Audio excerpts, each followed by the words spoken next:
작년 11월 2일에 대통령 그리고 여러 국가 지도자들의 선거가 있었고, 이제 헌법 절차에 따라서 지난주 수요일에는 의회 상하 양원에서 각 주에서 대통령 선거인단이 투표한 그 결과를 확인하는 순서가 있었습니다. 이제 그 확인이 끝나면 이제 대통령 취임식만 남아 있습니다. 우리 교우님들도 뉴스를 통해서 잘 아셨겠지만, 그날 오후에 시위대, 처음에는 프로테스터라고 표현을 했다가 좀 지나면 insurrectionist, 그리고 마지막에는 rioters 이렇게 표현이 바뀌면서 투표 결과에 대한 시위대가 결국은 폭도로 변하는 그런 사태가 있었고, 그날보다도 이제 며칠 지나면서 더 자세한 내용들이 나오면서 이게 처음에 우리가 생각했던 것보다도 더 심각했구나.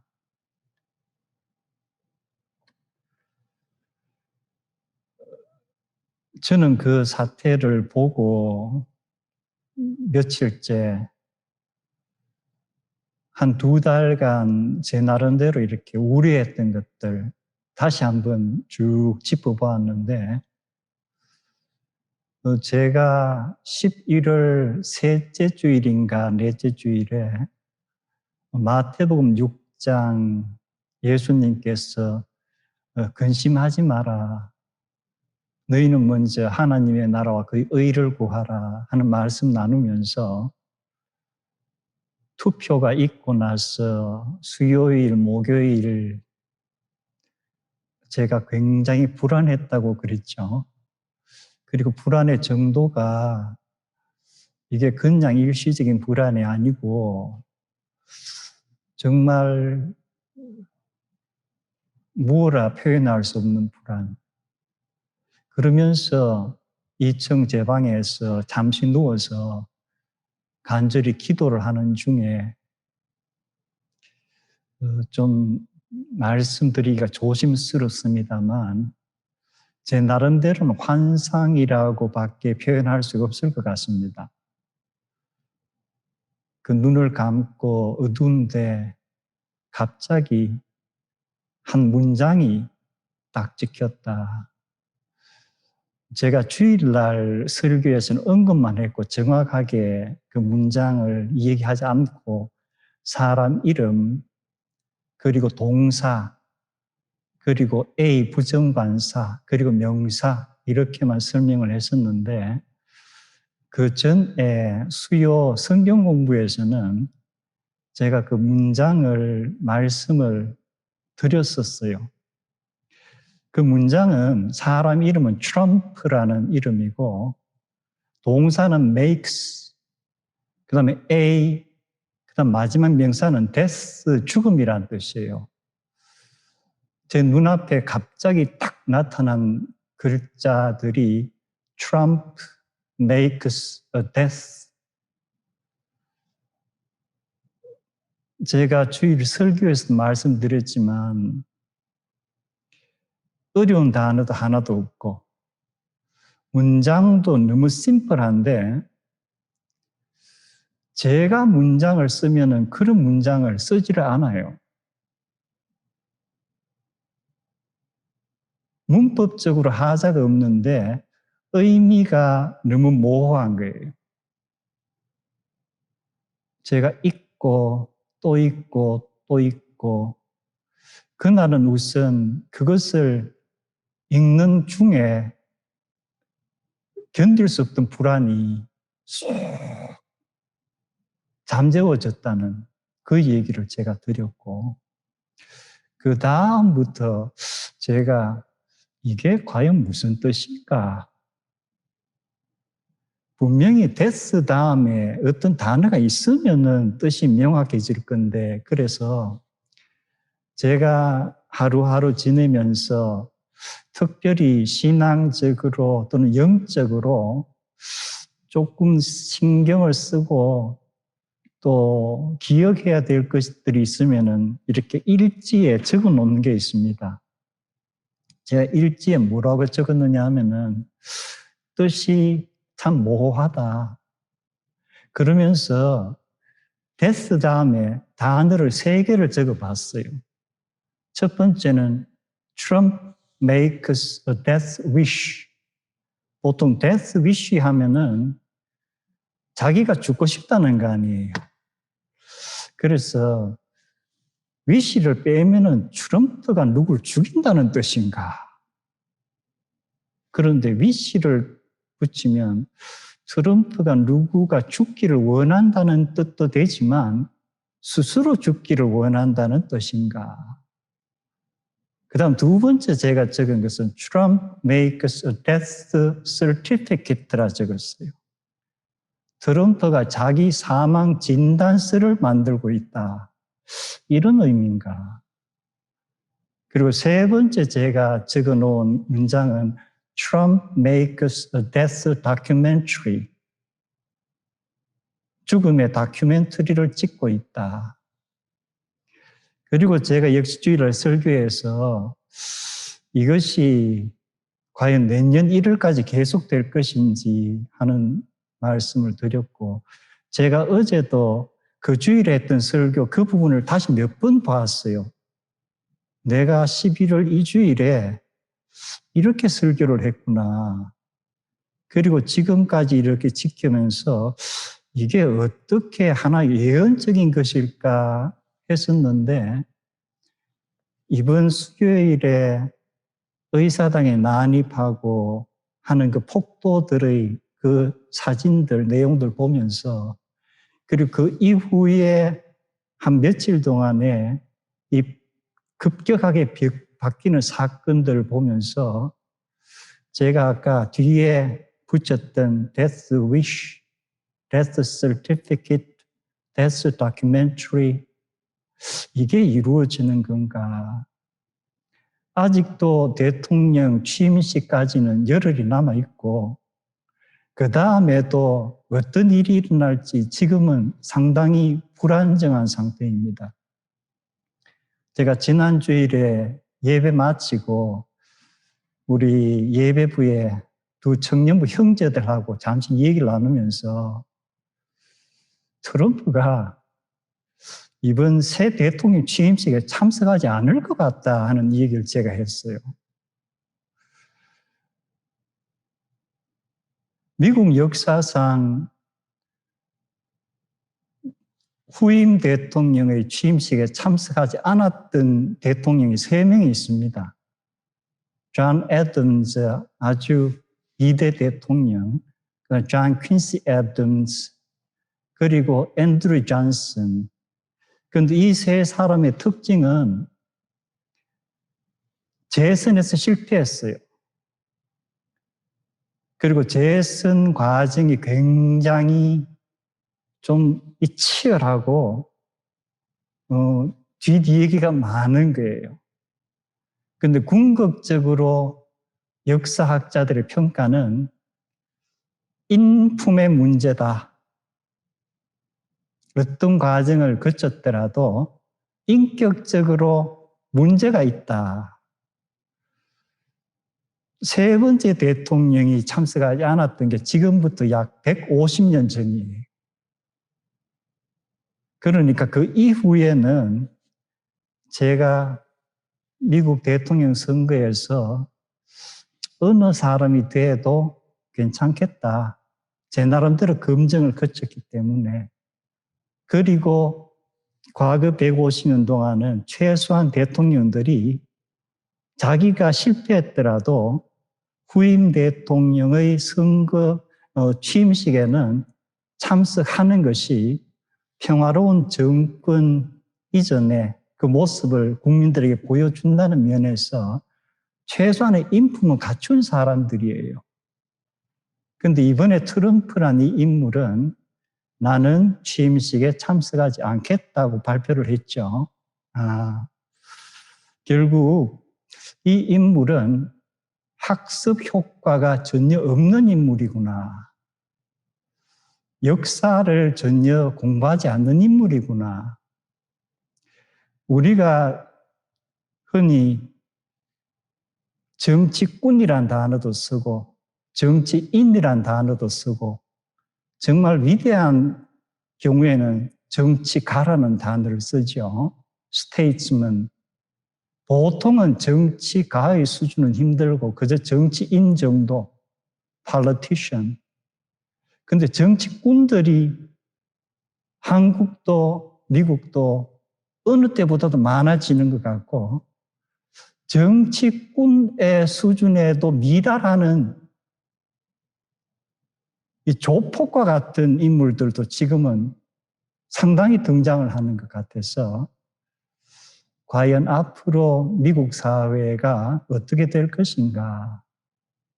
더 제가 우려하는 것은 의사당에 난입했던 사람 중에 목사들이 상당수가 있습니다.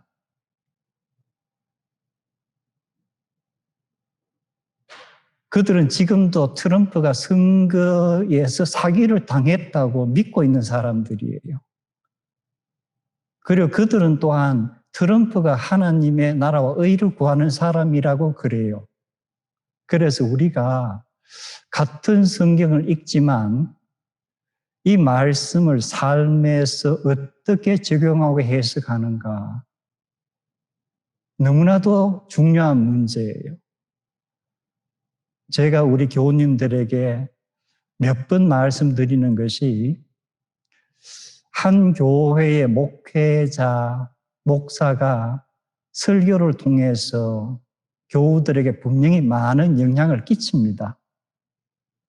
그러나 예전처럼 교우님들은 성경책도 갖고 있지 않고 주석도 갖고 있지 않는 시대가 아니고 지금은 마음만 먹으면은 목사나 신부보다도 더 많은 주석을 읽으면서 성경을 연구할 수가 있습니다. 그래서 교우님들이 목사나 신부의 신앙 노선과는 별개로 자기의 신앙관을 가졌으면 좋겠다.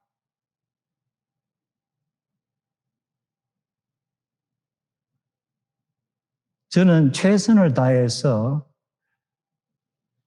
가능하면은 성경을 어떻게 바르게 해석할 수 있는 힘을 교우들에게 좀 이렇게 전해줄까. 그래서 가능하면은 많은 신학자들의 여러 다양한 해석들을 제가 교우님들께 소개를 합니다.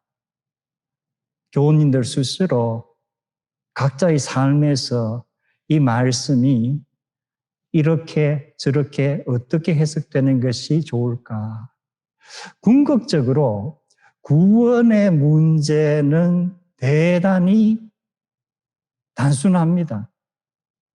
하나님께서 예수 그리스도를 통해서 구원을 이루신다는 계획은 너무나 단순합니다.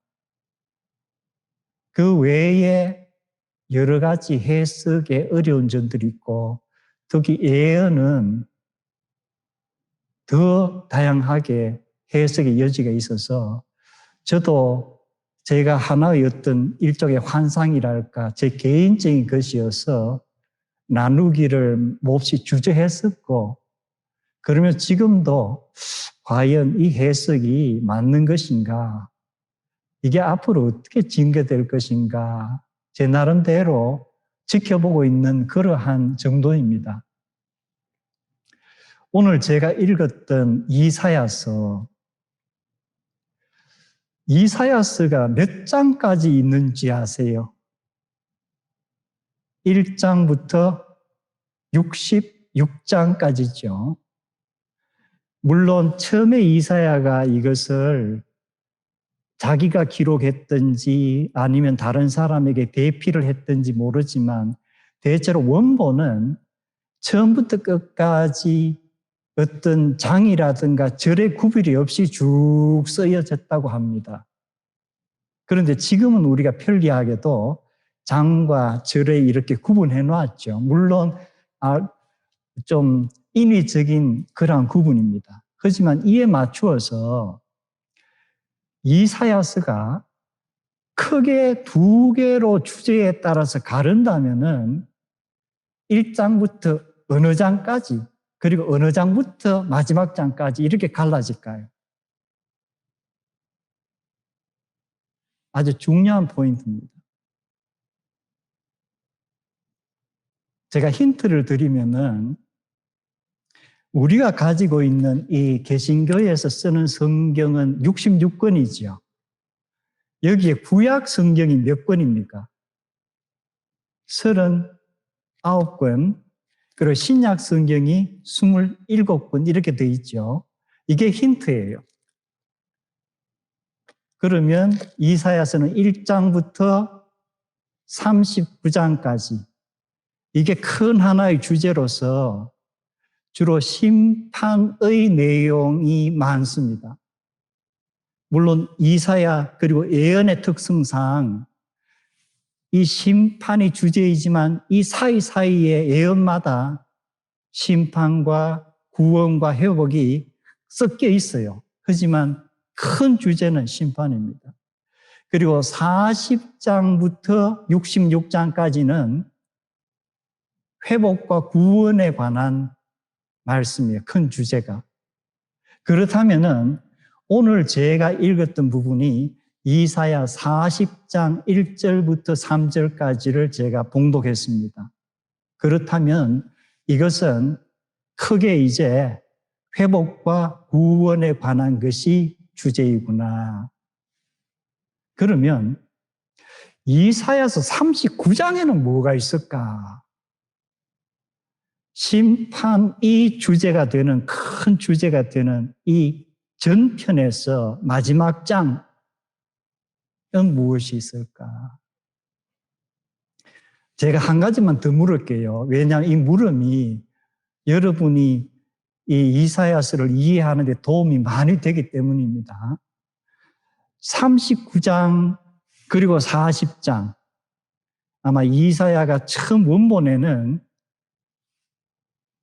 끊어지는지 안 끊어지는지 몰랐을 거예요.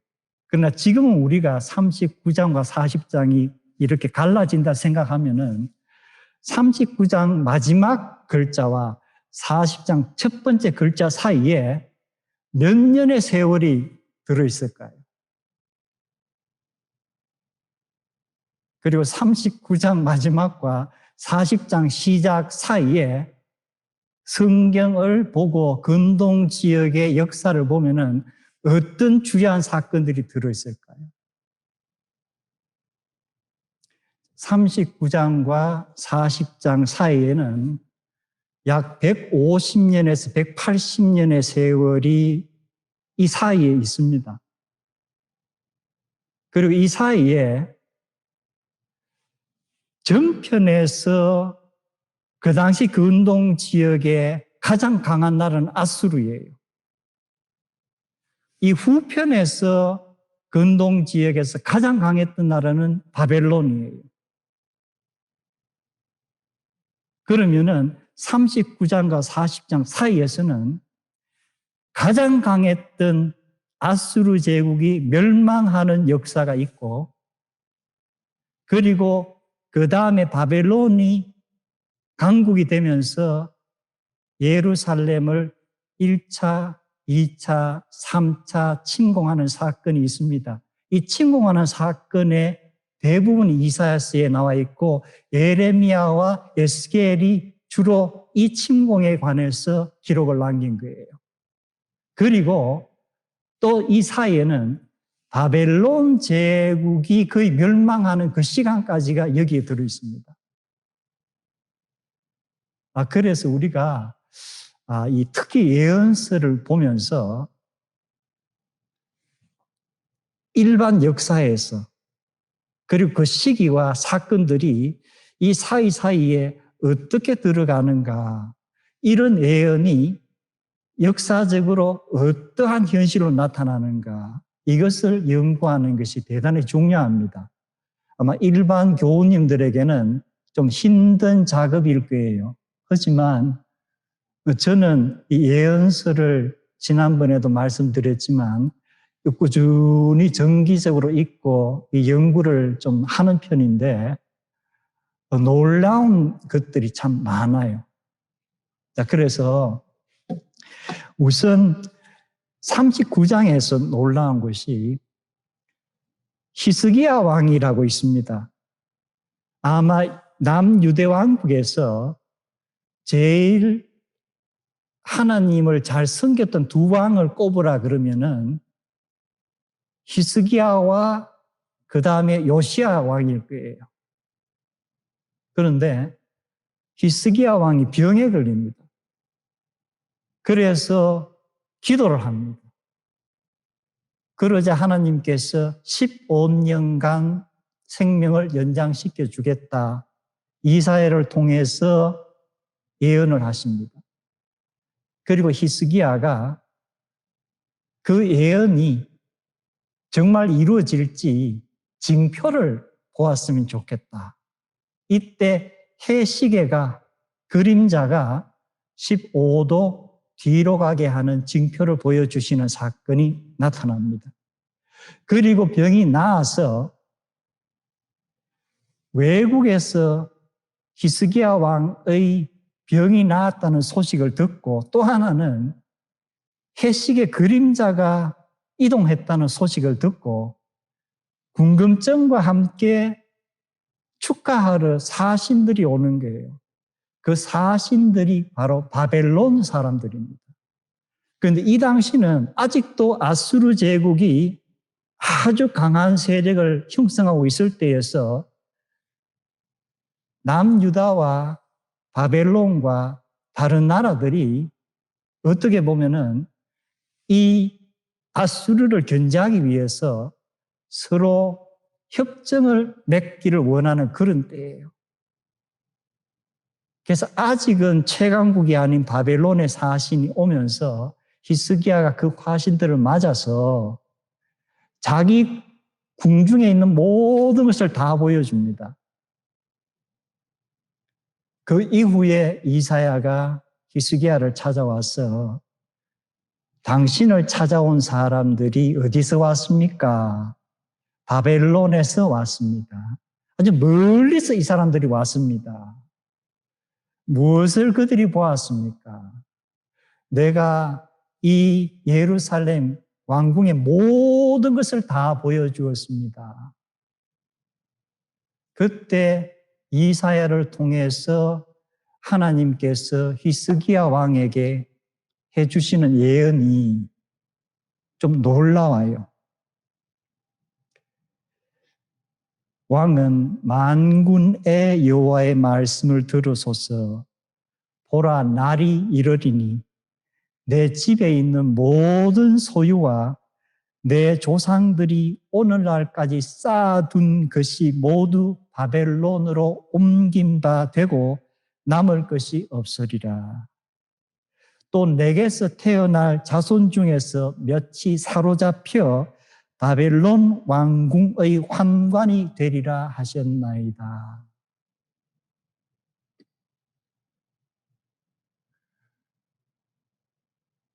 히스기야 왕이 어떤 잘못을 해서 결국은 심판으로 내려지는 것이 나중에 바벨론에 의해서 남유다가 완전히 망하는 것인가?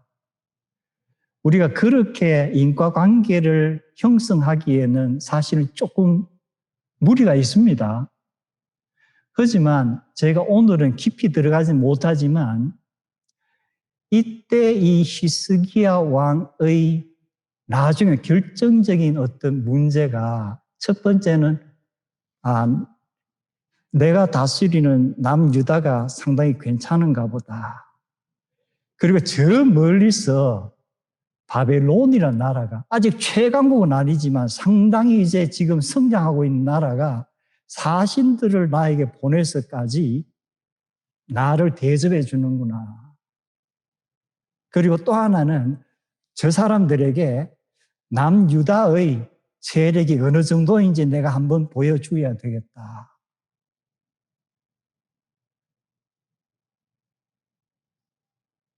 왜 이 바벨론에 대해서 확신 정책을 수행하기 전에 하나님께 여쭤보지 않았을까?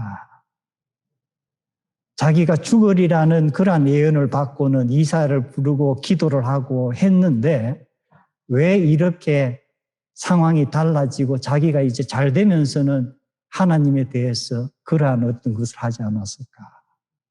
그러나 어쨌든 이 이사야의 예언이 바로 그 상황에서 히스기야 왕이 바벨론 사신들을 영접하고 그들에게 모든 것을 보여준 것이 나중에는 180도로 바벨론 사신들이 아니고 군대에 의해서 내가 뭘 자랑하는 것이 아니고 내 후손들과 내가 가졌던 모든 것이 빼앗기는, 그래서 다니엘서 같은 경우 보면은 왕족과 귀족들이 잡혀가는데 다니엘과 세 친구들이 결국은 바벨론에 가서 황관 같은 그러한 처지가 되는 거 아니에요.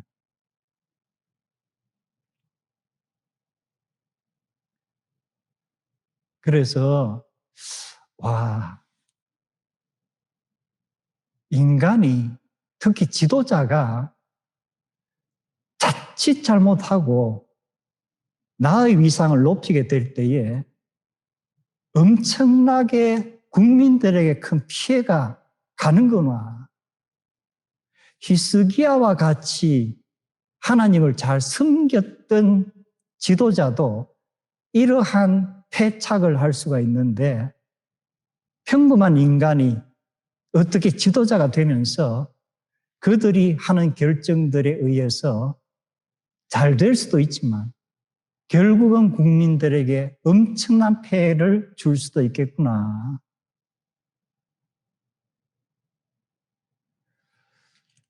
그리고 그 사이에 세 차례 침공을 당하고 완전히 폐허가 된 가운데서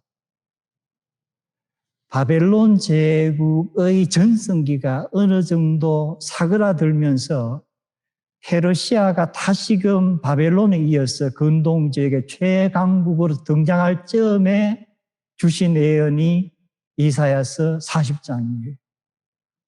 그래서 시기상으로는 거의 150년, 180년의 이 차이가 있습니다. 그런데 오늘 읽었던 말씀에 너희 하나님이 이르시되 너희는 위로하라. 내 백성을 위로하라. Comfort, comfort my people. 이렇게 강조를 했어요. 위로하라. 결국 위로의 말을 던지는 사람들은 누구예요?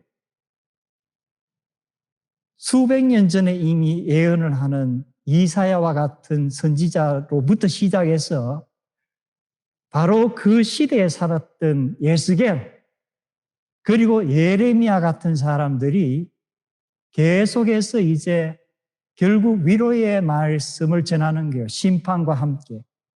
그런데 놀라운 것은 이미 바벨론에 붙잡혀 가 있는 그 사람들에게는 에스겔이 그 역할을 하고 아직 남유다에 남아있는 사람들에게는 예레미야가 그 역할을 하는 거예요. 우리가 성경을 보면은 위로하는 그러한 이야기들이 종종 나옵니다. 대표적으로 요셉의 형들이 요셉을 팔아 먹고는 그 옷을 짐승의 피에 적셔가지고 야곱에게 가서 우리가 옷만 찾았습니다 했을 때에 야곱이 내 사랑하는 아들이 덜 짐승에 찢겨 죽었구나 하고 통곡을 하는데 그 아들들과 딸과 친지들이 야곱을 간곡히 위로했으나 어쨌다. 그가 그 위로를 받지 않았었다. 우리가 욥기를 보면은 난데없이 욥에게 불행이 닥치면서 모든 재산이 사라지고 자녀들이 다 죽게 되고 자기 몸에는 온갖 이렇게 피부 질환이 생기면서 잿더미에 앉아서 기와 조각으로 몸을 끓고 있는 이런 상황에서 친구 세 명이 먼 곳에서 그를 찾아와서 7일 동안 말없이 앉아서 그를 위로하는 장면이 나옵니다. 물론 욥이 그 상황에서 그 위로를 받을 수가 없죠. 그런데 룻기를 보면은 룻은 모압 여인이에요. 근데 모압 지역에 왔던 유대인들 남성들을 만나 이제 결혼을 하고 그런데 그 남편이 죽고 시아버지도 죽고 시어머니 나오미가 내가 고향으로 가겠다 했을 때에 나오미를 따라서 내가 끝까지 시어머니를 모시겠습니다 하고 오죠. 그리고 이제 베들레헴 자기에게는 낯선 땅이에요. 낯선 민족이에요. 거기에 와서 내가 시어머니를 봉양하기 위해서 밭에 이삭을 주스러 나가겠습니다. 마침 룻이 일하게 된 그 밭은 보아스라는 사람의 밭이에요. 이 보아스가 룻이 열심히 일하는 모습을 보고 좀 이렇게 처근한 마음이 생기고 도와주어야 되겠다. 그래서 밭을 관리하는 사람들에게 좀 이삭을 많이 떨어뜨려라. 그리고 때가 되면은 물도 주고 음식도 주어라. 이러한 주인의 모습을 보고 이 룻이 한 얘기가 나는 당신의 집에 있는 여종들, 몸종들보다도 못한 너무나도 비천한 이방 모압 여인인데 주인께서 어떻게 이렇게 나를 위로해 주십니까?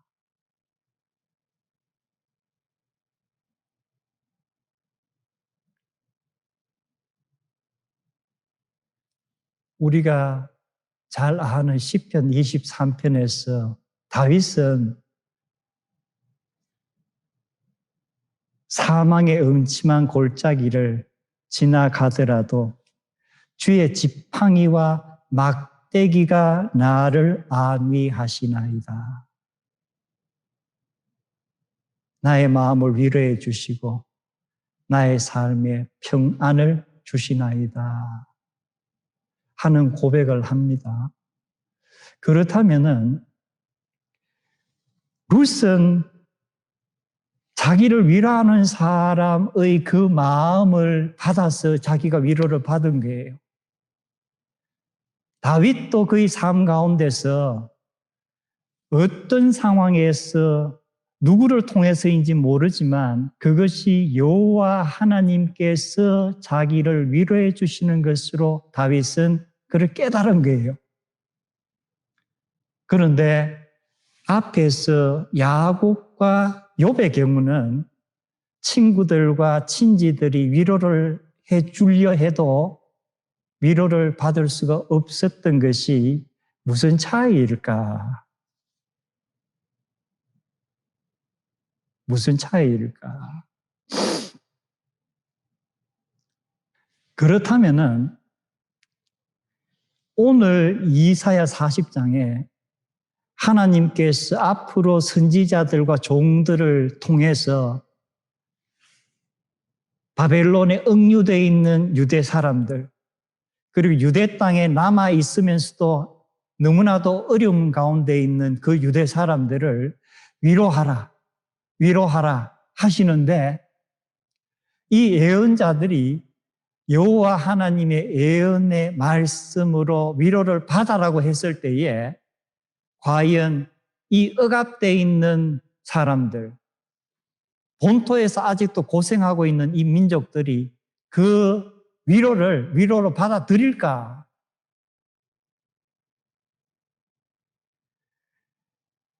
시편 137편을 보면은 바벨론에 붙잡혀간 유대 사람들 중에서 누군가가 쓴 시예요.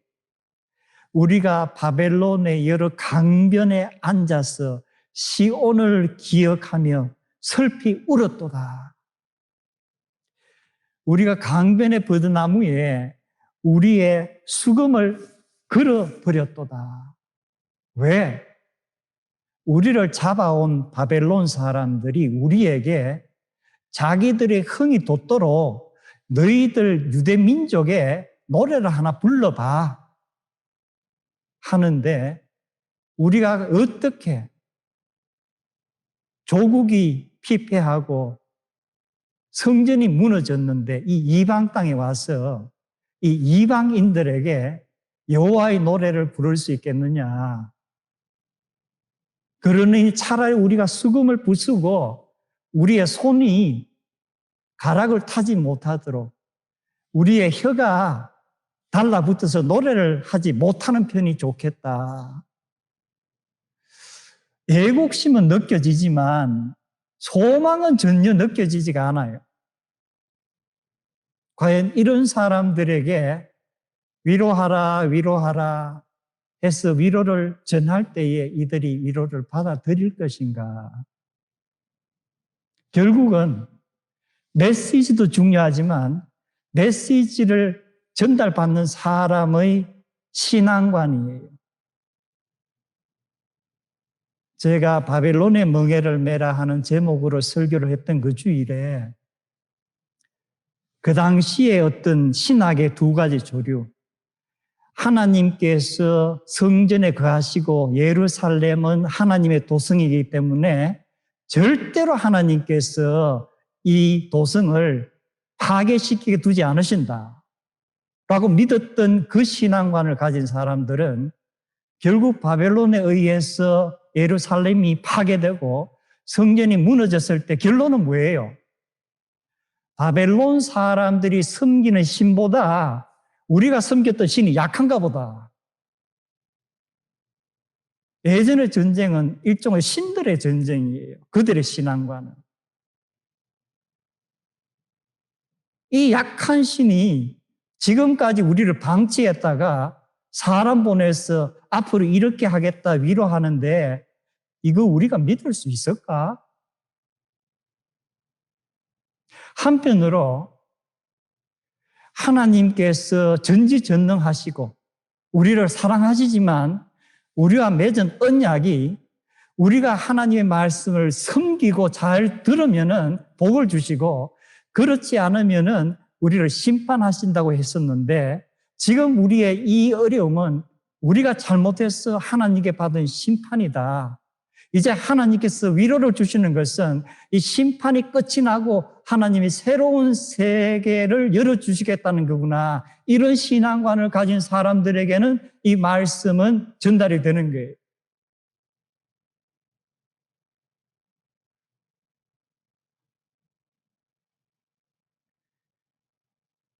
그러면서 너희는 예루살렘의 마음에 닿도록 말하며 그에게 외치라.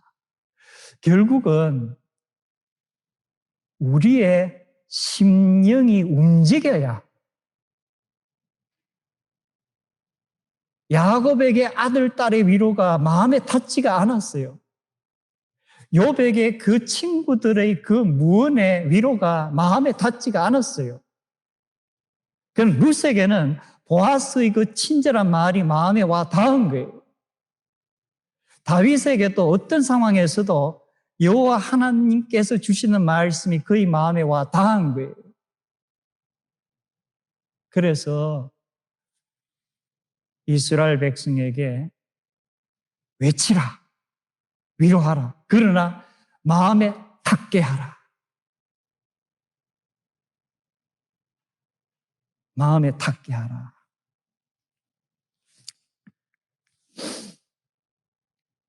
우리가 누가복음 24장을 보면은 예수님께서 십자가에 달려 돌아가시고 이제 두 제자가, 12제자는 아니었던 것 같아요. 그러나 예수님을 따르던 사람 둘이가 예루살렘에서 엠마오라는 곳으로 가고 있습니다. 우리가 가지고 있는 대부분의 성경에서는 예수님께서 나타나셔서 그들과 함께 동행하신다. 그런데 그들이 예수님을 몰라본다. 그러자 예수님께서 너희들이 지금 하고 있는 이 얘기가 무언가 했을 때 그들이 슬픈 기색을 띠고 길에 가다가 섰다라고 번역이 되어 있습니다. 그런데 어떤 사본에는 예수님께서 나타나셔서 그들에게 너희들이 지금 그렇게 슬픈 얼굴빛을 띠고 이 얘기하고 있는 것이 무엇이냐 물으셨다. 이렇게 사본에 되어 있어요. 어쨌든 이 사람들이 그들의 마음이 지금 위로받아야 될 그러한 상황이에요. 우리가 따르던 그분이 돌아가셨다. 살아났다는 이 얘기가 여기저기 들리지만 우리 눈으로 살아놓은 것을 안 보았으니까 그 말은 우리에게 위로가 안 되는 거예요. 그런데 이 두 사람의 말을 우리가 자세히 살펴보면은 이들이 예수 그리스도에 대해서 정확하게 알고 있었던가? 이 두 사람 이 얘기는 그는 하나님과 사람들 앞에서 아주 능력이 많은 선지자였더라라고만 표현을 해요. 그럼 우리가 지난번에도 한번 모세가 신명기에서 나와 같은 선지자를 일으키리라 했을 때 어떤 그 선지자가 계속 이스라엘 사람들 사이에서 오병이의 기적이 일어났을 때 예수님 보고 그 선지자일 거야. 초막절에도 외치는 예수님 보고 그 선지자일 거야. 그러나 그 수준이에요. 하나님의 아들이시오 메시다라는 그 수준까지는 아직 다다르지를 못하는 거예요. 그러자 예수님께서 그들에게 길을 가시면서 메시아에 관한, 즉 예수 그리스도에 관한 모든 것이 성경에 어떻게 기록이 되어 있는가 하나하나 풀어주셨다. 그리고 그들이 엠마오에 도착해서 이제 집에서 함께 식사를 나누는 자리에서 예수님께서 떡을 떼시고 기도하실 때에 그들의 눈이 열렸다. 앞에서 왜 못 알아봤었는가? 그들의 눈이 가려졌다. 지금은 눈이 열려졌다. 누가가 이 표현이 의학적인 표현인가, 신학적인 표현인가? 분명히 누가도 의도적으로, 그리고 이것은 어떤 외부의 힘에 의해서 알아보고 알아보지 못하는가 보다. 근데 마가는 예수님의 모습 자체가 변했다고 기록을 했어요.